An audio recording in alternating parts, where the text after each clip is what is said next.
the first thing I want to say is that clients and money can come in from anywhere at any time. So I'm going to share a couple of stories about how I called in clients, which are going to seem like whoop, because everybody thinks, oh, you have to market, you have to spend money on Facebook ads, advertising magazines. And yes, all and any of these things can potentially work. But I also found that when you're in the right vibration and when you're in the right energy and the right mindset and you're holding the right belief system, you can just call in clients from anywhere. So I'm going to share a couple of examples in my photography business. Hi Fazer, I was on a train once. So I'm on a train, I was living in Hackney at the time in London, and I'm on a train to just going home. And on the train, I start petting a dog. It's a French bulldog. Those of you that know me will know I've got a total soft spot for dogs. So I am petting the dog and I get talking to the owners and I'm like, oh, I'd really love to have a dog. Like, who looks after your dog when you go to work? And they said, oh, it's not actually our dog. We're dog sitting like you. We can't have a dog, but we really want one. So we're looking after it. And we get chatting because of the dog.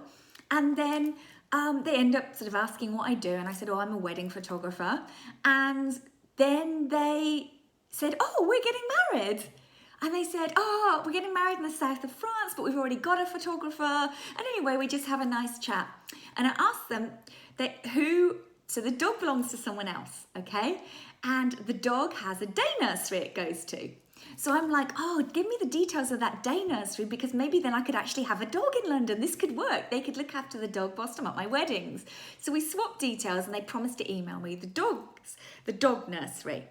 Get off the train, carry on. And then when they email me, they say, oh my gosh, we've just looked at your website. Your photography is amazing. We want you to shoot our wedding. And so what turned out, me petting a dog, actually turned into a wedding inquiry. And sure enough, a year later, I was in the south of France shooting this incredible wedding at a private village. And my dog, which I ended up getting, my dog, Lola, my English bulldog, was actually going to be the ring bearer at their wedding. Now, Lola wasn't able to travel, sadly, at the last minute due to breathing difficulties. So he didn't make it to the wedding. But I just want to share the random sequence of occurrences that can happen when you're in the right vibration and somehow you manage to land in the right situations, having the right conversations. And another thing I want to share here is it's about following your joy. So I was genuinely enjoy petting a dog. It makes my heart sing. I have no other motive than to just connect with pure unconditional love.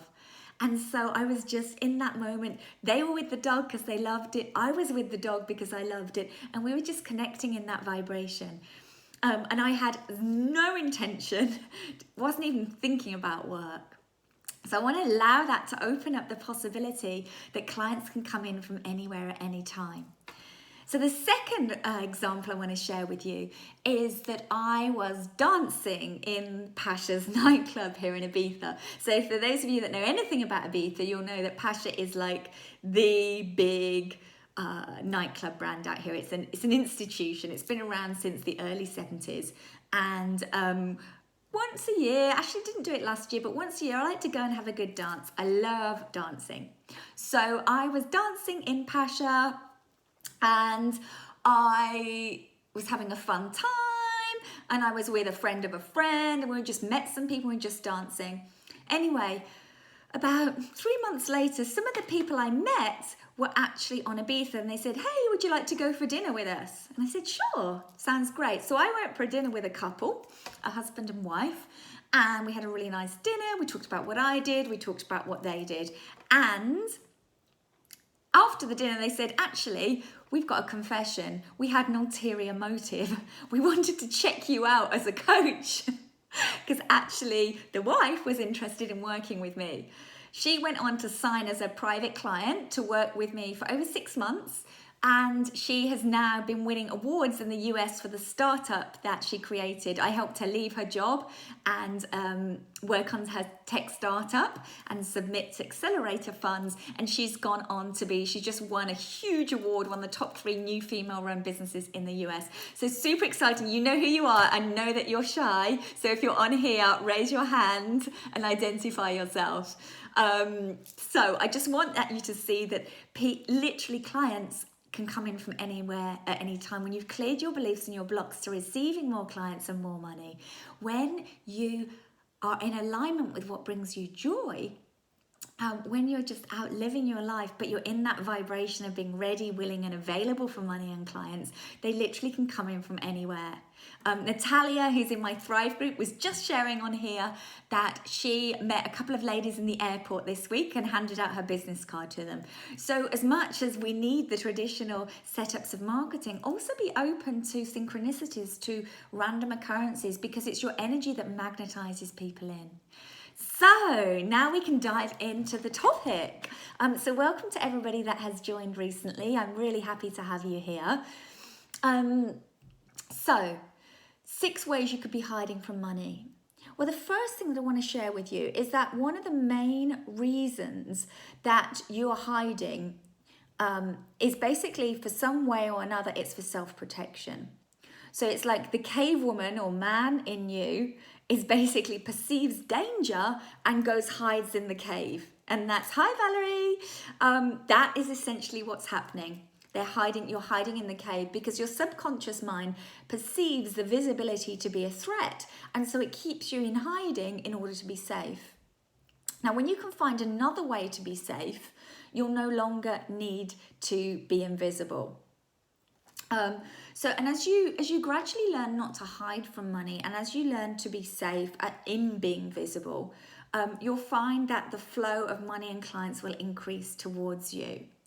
So this is one of the biggest money blocks, and it's one of the things that I'm actually going to be diving into in even more detail in Money Beautifully 4, because I've actually been rewriting the program. So those of you that have already signed up, my alumni, for the next round, you've got 2 new modules coming in this one, which is very exciting. And one of them is going to be all about visibility. So let's dive in. So what I'm going to do here is open up 6 ways you could be hiding from money, and then I'm going to talk about what goes on behind the scenes and why that happens. Hi, Viola. So the first one, number 1, your business is not visible on social media, so your ideal clients can't find you. So the age that we're in now, for anyone that runs an online business and even an offline business, even a bricks and mortar business, you need to be visible on social media so that your ideal clients can find you. There is a wealth of incredible technology available now that allows you to target, to reach, and to really serve the people that you're here to serve. And so if you choose not to, which you can do, you're just really missing out on a huge flow of clients, a huge flow of ease. You're making things harder than it needs to be. And I speak from experience. This is the woman that it was only in year 4 that I finally felt ready to do a Facebook Live in my business, okay? So if you think you have visibility issues, I managed 4 years of growing my coaching business, and I did hit 6 figures before I even started going on video. But I could have got there quicker, faster, and easier had I actually worked on my visibility blocks. So the next thing, okay, you're not visible on social media, so your ideal clients can't find you. So a few reasons why I've noticed this happens. The first is about preconceived notions, that it's too hard for you, that you won't be able to do it, that you'll do it wrong, that it won't work for you. So we can build up all of these beliefs about social media as a way of keeping ourselves safe. They're like little fences around, oh, it'll never work for me. No one wants to hear what I have to say. It's too difficult. No one's going to watch. My ideal clients aren't on Facebook, Instagram anyway. I won't be able to work it out. The tech confusion, that's a big one. That was one of my blocks in the beginning. It was like, oh, I don't know how it works. I'll never figure it out. I'm not techie. Who else has used that one? I'm not techie. That was one of my big ones. Oh, I can't do it. It's too difficult. And so that tech fear and confusion is really masking a resistance to being visible and a fear of being visible. So the second thing, way you could be hiding from money. Yes, Elizabeth, you're resonating with that. Yeah. I use the tech thing quite a lot. Dalzinia, hey, my love. Oh, happy birthday. Happy birthday, Dalzinia. Wishing you a gorgeous year. Liliane, yes. Okay, cool. Yep, storied house, big obstacle. Cool. So, number 2 is procrastinating on replying to inquiries. I used to do this all the time. Not so much in my coaching business, but in my photography business. Like, I'd get an amazing inquiry and then I'd like procrastinate. Instead of replying to it quickly, I'd be thinking about it. I'd be like, oh my God, I've got this inquiry. How amazing. And then I wouldn't actually reply. So what goes on? Why do we not reply when we get an amazing opportunity or inquiry? Well, first thing is, like, there can be a deep unconscious fear of not meeting their expectations. And I actually self-sabotaged by turning down a really amazing job early in my photography career. So my dream was to shoot for Martha Stewart weddings. And I had a couple that, this is true, they literally met on the set of a James Bond movie. They literally met on the set of a James Bond movie. Okay, this is totally true. She was a model, who's the director. And they came to me and we had an in-person meeting about shooting their wedding. They had an amazing US planner planning it. And I turned it down. This wedding made the cover of Martha Stewart and a feature, and I did get there, but I got there 5 years later. But the universe sent me an opportunity to get there sooner, quicker, easier. But my fears of not meeting their expectations meant I turned down the job. I was worried about the lights. I didn't know if I could deliver what they wanted at that time of year. So I said no. I actually said no. Now, what I want you to know is that if you say no to an opportunity, the universe will bring it back to you if it's truly aligned for you. So don't worry if you feel like you've completely blown it, or you said no to that amazing opportunity, or you didn't reply quick enough, because the universe will bring it back to you if it's truly aligned. So why else do we procrastinate on replying to inquiries, or perhaps not reaching out? So we got the fear of not meeting their expectations. The second thing is the fear of rejection. So what if that client says no? You know, what if we set up a meeting and then they don't like what we offer, or they reject us? And the next thing is the fear of getting it wrong.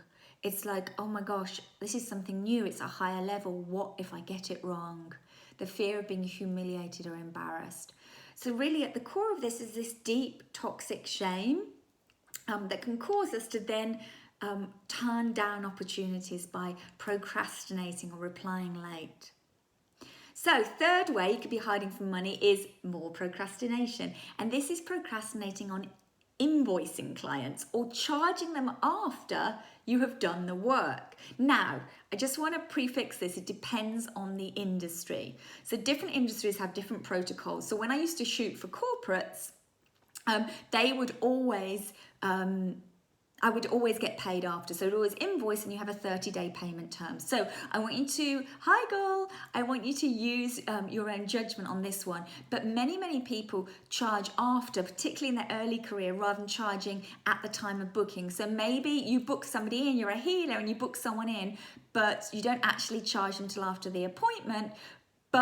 And you know, this is for an online booking typically, but what happens is the client suddenly gets the fear, or they suddenly feel they're not ready, or it's not the right time, or they manifest a migraine because their subconscious creates symptoms because it knows this stuff's coming up for healing, and then they won't show up.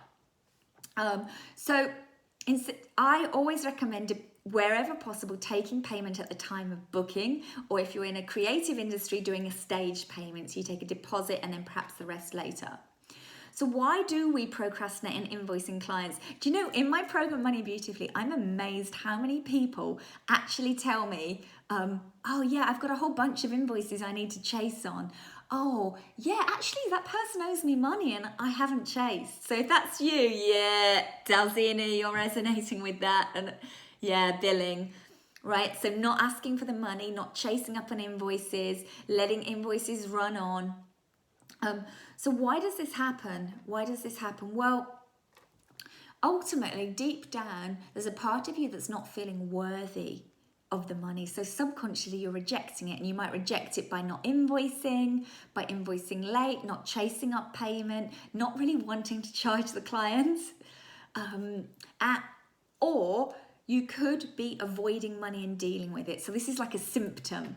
So I used to, for ages, I'd rather not think about money. I just wanted to think about my photography. I just wanted to do the cool creative stuff. I wanted to work on my images or shoot. I didn't really want to have to deal with that money stuff. So I would send out my invoices late to clients. They'd arrive like a couple of days before instead of a couple of weeks before. Or I'd procrastinate on chasing up for money. I just kind of didn't really want to have to deal with money. It was like a bit of an annoyance. Yeah, anybody resonate with that? Yeah, you creatives especially, I know you're going to resonate with this. So it really was quite a process for me to learn to change my beliefs around money. So instead of seeing it as a chore or a burden, a drag, I was able to actually see it as energy. Yes, lots of you resonating with this. Yeah.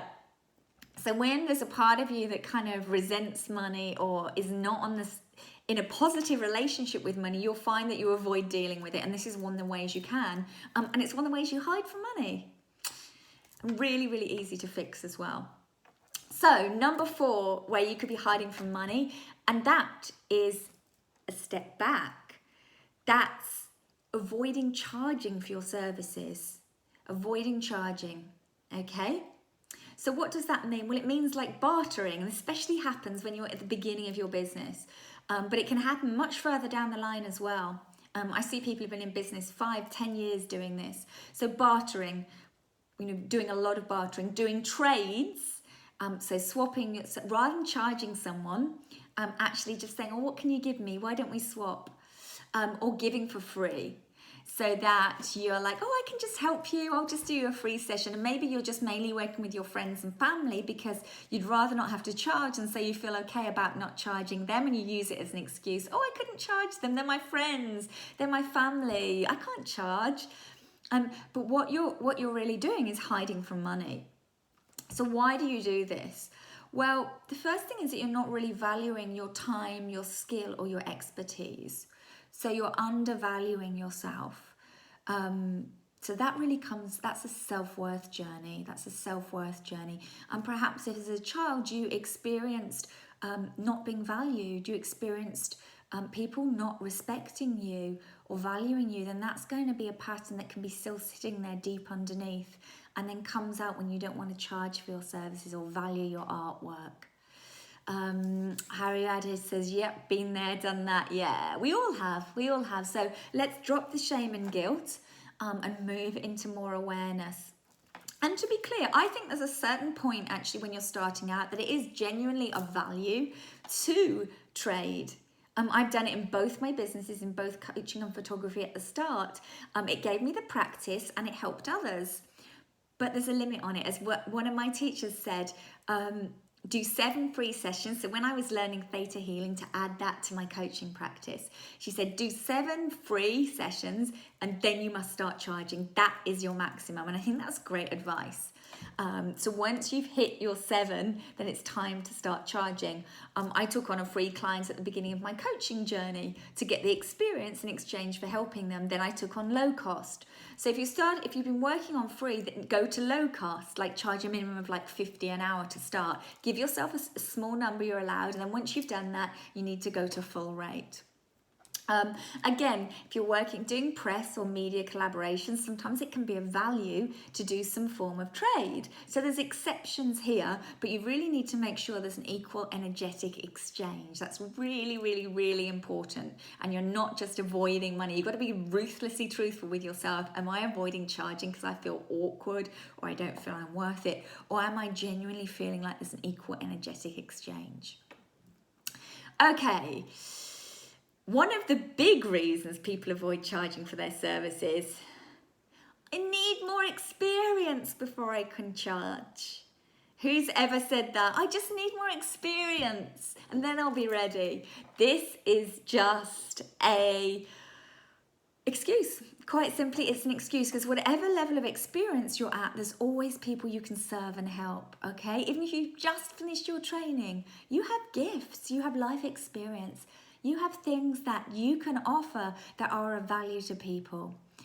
So there's people that are ready. There's people that are ready for you right now, whether you've just finished your training, okay? Even if you've just done a weekend's training, there's people that you are the perfect match for. Even if you've just graduated your photography course or your nutrition course, there's people that are the perfect match for you.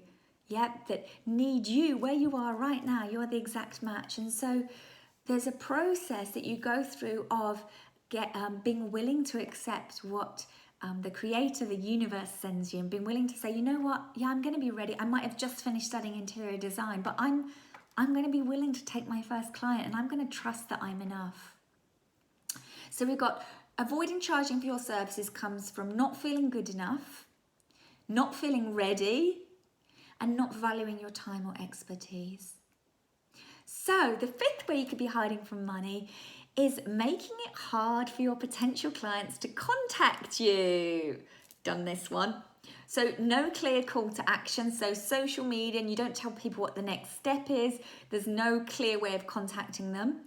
Maybe there's lack of organization in your inboxes or your email. So this was a big one for me. I used to get so many emails, I would miss inquiries. I would literally miss them for a week or two. Hey Kathy, great to have you here.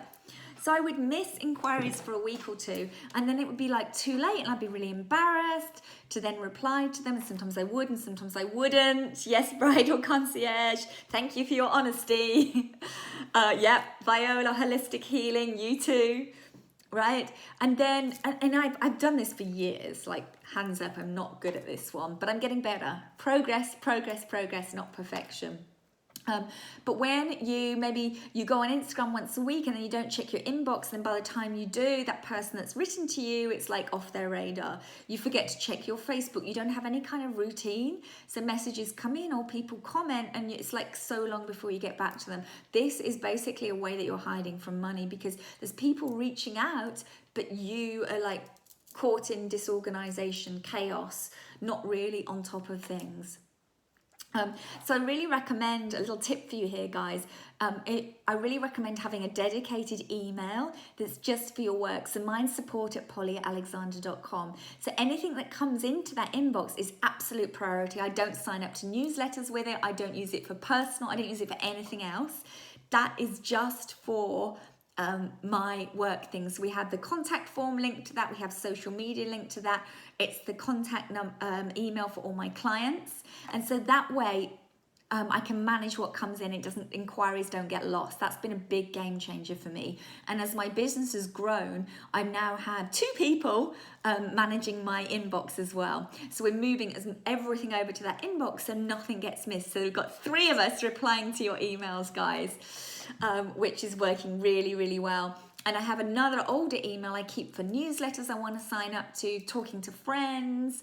So that's been really powerful. Another thing, a little tip for you, I'm going to drop in. So when you're working with your team, set alarms on your phone, Dalzina. If you struggle to have routine or remember to check things, because I used to all the time, it's that amazing creative brain. We're like on 16 other different projects and we forget about the boring inbox. I recommend setting an alarm on your phone each day. So I would put a little alarm, like whatever time you think is good for you, like midday or 1 p.m. or 2 p.m, check inbox. And just do that, just have the alarm going off each day. When I'm bringing in a new habit, I have to have this little alarm, because honestly, creative brain, she's not thinking about inbox and organization. And you do learn it over time, but honestly, you don't want to be trying to constantly think about it. So hi Marina, I really recommend that you do the alarm trick for a new habit you're trying to bring in. The other thing that I wanted to share with you is communicating with my team. Nobody's allowed to email me. You might think, gosh, Polly, that's quite extreme. But the reason for that is that I miss their emails in my inbox. There's a lot of traffic in my inbox. So at my team, we use apps to communicate. So we use Slack, which is amazing, and we use Voxer. primarily, those two apps. And so those are only available to my team. Voxer, my private clients have Voxer access to me, but nobody else does. So I've got quite low traffic coming in through those channels, and I make checking them a priority. So that's how I really manage my inbox. So I keep stuff out of it. I keep it focused for clients. Disorganization can be a form of self-sabotage. Yeah, seeing some of you resonating with this. Send me a heart if that resonates. The disorganization is usually not because you're capable, but because deep down you fear the growth, you fear the being out your comfort zone, you fear the judgment, you fear the humiliation, you fear the, it could go on, yeah? So it's not really that you're not capable, it's actually that is just a form of self-sabotage. Yes, lots of you resonating with this. Awesome. So that was fifth way could be hiding from money. I'm going to recap on these in a moment for everyone. And the last way I'm going to share with you now, the sixth way I'm sharing tonight, you could be hiding from money, is we've done that one, is the lack of consistency on social media. Hands up. Me. Okay, we all do it. Let's get real. Real life gets in the way. But as much as possible, coming back on. And what does that look like? Well, you go all out for a week. You're all over it, right? You post like crazy for a week or two, and then you disappear for a month because life gets in the way, and then, oh my gosh, what was that social thing again? And just as you start to build familiarity and trust with your ideal clients, just when people get used to hearing from you, connecting with you, they start to know you, like you, trust you, then you disappear. Self-sabotage. Lots of you resonating. Viola, hey, you healers here. I got a lot of thumbs up from you healers. You know who you are. So it's this, like, just as you start to build relationships, it's like dating. Like, things are going really well, you're getting to know your date, you're hanging out, you're having fun, and then you disappear, you ghost. How does that date feel? Yeah, they just disappeared. So ghosting on social media, that's the way that you hide from money, because it takes time to develop relationships with people. So whether it's through your email list or through social media, it takes time. I have people that have been following me for 3 years before they step up to work with me. I didn't know this at the time. At the beginning, I thought I was talking to crickets.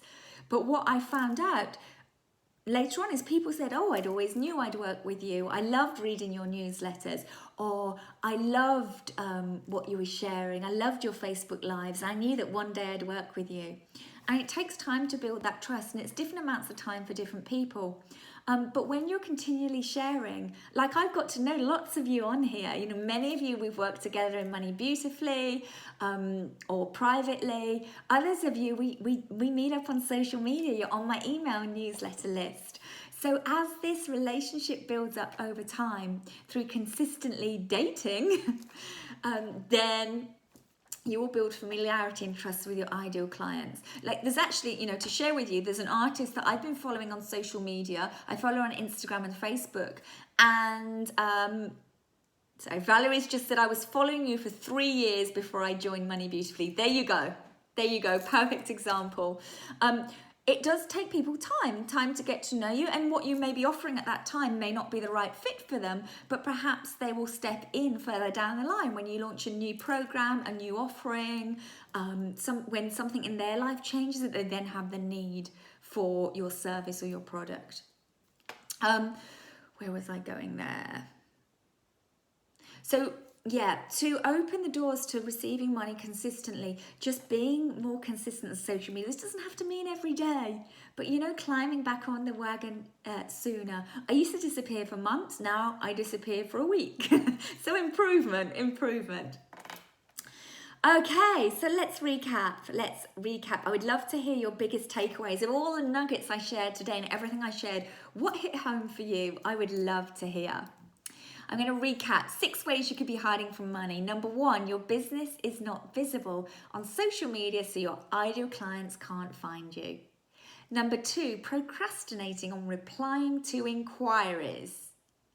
Number 3, procrastinating on invoicing clients or charging after you've done the work. Number 4 is avoiding charging for your services. So that's bartering, doing trades, or giving for free. Number 5 is making it hard for ideal clients to contact you. So a lack of organisation in your inbox, not tracking your messages, and no clear call to action. And then number 6 is a lack of consistency on social media and ghosting your followers. Cool. So Polly, the other Polly says, I always love your honesty. Thanks for being so real. You are so welcome. Everything I share here, all of the blocks, all of the mistakes I've made, all of them. So Elizabeth says, shocking, but 4 out of 6. There's a huge power in awareness. Now you know you're doing this, guys. Now you know you're doing this. You can identify your problem areas and start to do something about them. Because a lot of the time we're completely blind. I did all of these. I had no idea. I was repelling money. No idea. Storied House says procrastination. Val says 5 out of 6. Lillian says all of these. Yeah. And what you'll find is now you're aware of them, you'll catch yourself when you start to do them. So, ways I can help you. So if you have not already using my meditations, my success meditation, my money meditation, they're available on the link in my Instagram bio, which you can go to when this ends.